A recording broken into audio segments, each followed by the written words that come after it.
Up with KREM begins now. Good morning, everyone. 6 o'clock here on your Thursday. Welcome to Up with KREM. I'm Tim Pham. And I'm Nicole Hernandez. We got a tiny bit of snow yesterday, which was good for our mountains, of course. But we've got our meteorologist, Thomas Patrick, here with us. Thomas, how much did we end up getting? Yeah, I said I eyeballed 1/4 inch. Well, officially 3/10 of an inch of snow. Yeah, just a little bit. The mountains got about 1 inch, as well as it just kind of kept flurrying and kept snowing a little bit deeper into the afternoon. This morning, actually the same weather impacts, but this time for central Washington, where you see a new batch of winter weather advisories, that mainly for Grant County and westward. That goes until noon today. And as we look at Doppler radar, we kind of see that same mix of coloring right there. A little bit of pink, a little bit of white on the map. That would be freezing rain and snow respectively. Kind of a close call just because temperatures are right at 32 degrees in Moses Lake. It's also right at 32 and fog in Spokane. The fog worst over the West Plains. So if you're heading in that direction along I-90 or Highway 2, be a little extra careful for that heavy fog in the region. Here's a live look at the traffic impact this morning in Spokane Valley. This is I-90 in Pines right now, where we are just seeing wet road conditions, no major issues at this hour and no traffic problems, just wet roads. But otherwise, no issues throughout our freeways and highways. We'll keep you updated throughout the morning here on Up with KREM. We bring you weather and traffic together every 30 minutes.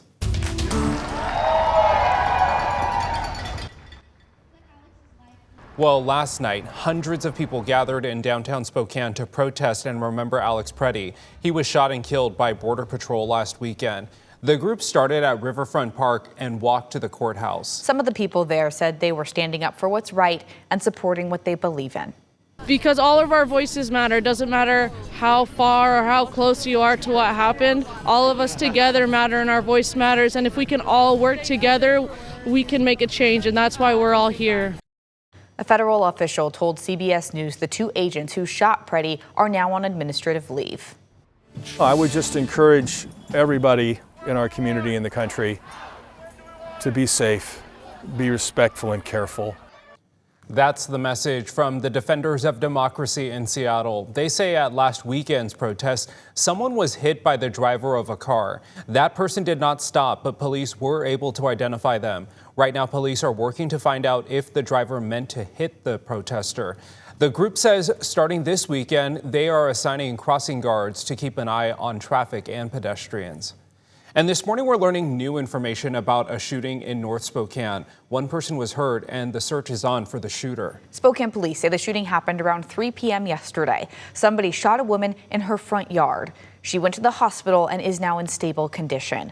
Police cleared the area around 6 o'clock last night, but they still have not found the shooter or arrested anybody. So if you have any information about this shooting, call Crime Check.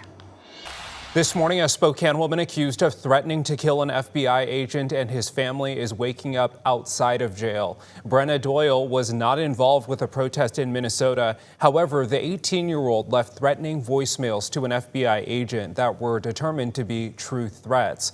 Doyle got the agent's number after 2 FBI vehicles were broken into and rioters stole items, including personal contact information. Right now, Doyle is on probation. Her next court hearing is in Minnesota on February 9th. When it comes to staying safe in severe storms, we all know every second counts. Last year, typhoons hit Hong Kong, and now scientists there are using artificial intelligence. So they developed an AI system that can predict thunderstorms and heavy downpours up to 4 hours before. Current models can only predict about an hour ahead. And we hope to use AI and use our satellite data to help better prediction of those extreme weather so we can be better prepared. The model uses generative AI technologies. The system can essentially sort through noisy satellite data and produce more precise forecasts. Researchers say it could help cities around the world faster when extreme weather hits. The Warm Lake Dog Race starts today. The 52-mile sprint happens over the next 2 days, and 10 teams are participating. Meantime, some dog sled races have been canceled in Idaho.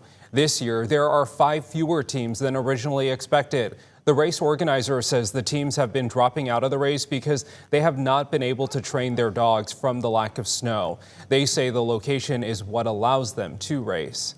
a lot of the races, I guess in the Northwest have been canceled for lack of snow. But Warm Lake seems to sit in this little pocket that gets plenty of snow every year.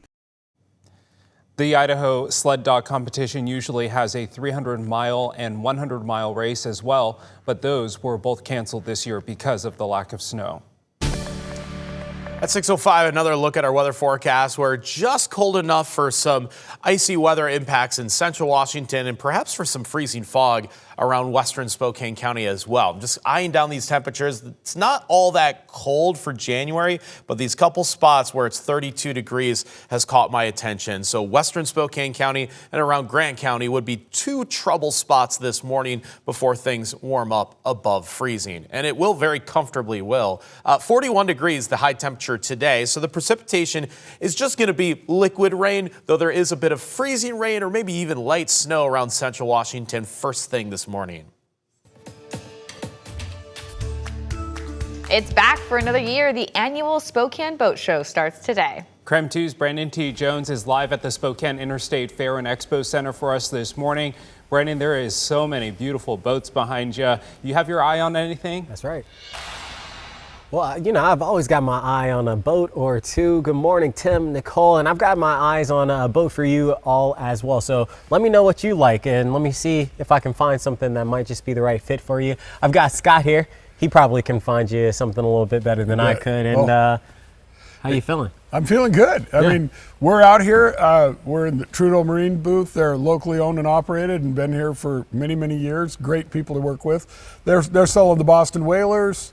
Great little boat. You can fish. You can go crabbing. You can pull a skier or an inner tuber or do whatever you want to do there. I really like that one over there. Just the color on it. You see that? Nice. This is I would call this the Frozone right here. This one right over here, Al. This right here. This nice little blue color with the white. Yeah, man, that's very classic. That's nice right there. Very classic. And what else do we have around here, though? They also sell. They sell Sea Ray, Bayliner, Princecraft, Crestliner fishing boats. Yeah. They've got a really good menu selection on everything. I mean, from pontoon boats to fiberglass boats, they've got it all. There's a beautiful Sea Ray back there, that nice big blue one in the background. Oh, wow.